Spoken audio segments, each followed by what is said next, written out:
মৌলভীবাজারের কমলগঞ্জ উপজেলার বিভিন্ন এলাকায় অব্যাহত রয়েছে অবৈধ বালু উত্তোলন। অভিযোগ উঠেছে রহিমপুর ইউনিয়নের ধর্মপুর ও যশমতপুর, কমলগঞ্জ পৌরসভার করিমপুর, রামপাশা, ফরেস্ট অফিস সংলগ্ন এলাকা, মাধবপুরের তেঁতুল পয়েন্ট, মুচিপাড়া এবং আদমপুরের রানীর বাজার এলাকায় নিয়মবহির্ভূতভাবে বালু উত্তোলন করা হচ্ছে।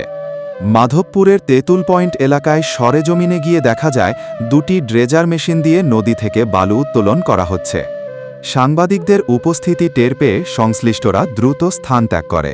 পরে ঘটনাস্থলে ড্রেজার মেশিন পাওয়া গেলেও কাউকে পাওয়া যায়নি। স্থানীয়দের সঙ্গে কথা বললে বেশিরভাগই ভয়ে মুখ খুলতে চাননি। তবে নাম প্রকাশে অনিচ্ছুক একজন ব্যক্তি বালু সংরক্ষণের স্থান দেখিয়ে দেন। সেখানে গিয়ে দেখা যায় উত্তোলিত বালু রাখা হয়েছে রশিদ মিয়া ও মোশাররফ মিয়ার বাড়িতে। এ বিষয়ে মোশাররফ মিয়া জানান তিনি ভিটা ভরাটের জন্য বালু রেখেছেন। তবে স্থানীয়দের অভিযোগ রাতের আধারে এবং ভোরবেলা এসব বালু বিক্রি করা হয়। স্থানীয়দের দাবি অবৈধ গতিবিধির ফলে নদীর তীর ভাঙন বাড়ছে। ইতোমধ্যে বসতবাড়ি এবং সামাজিক কবরস্থান নদীগর্ভে বিলীন হওয়ার আশঙ্কা দেখা দিয়েছে। এ বিষয়ে কমলগঞ্জ উপজেলার নির্বাহী কর্মকর্তা মোহাম্মদ আসাদুজ্জামান জানান, 15 ফেব্রুয়ারি রহিমপুরের ধর্মপুর ও যশমতপুর এলাকায় অভিযান চালিয়ে 1 লক্ষ টাকা জরিমানা করা হয়েছে।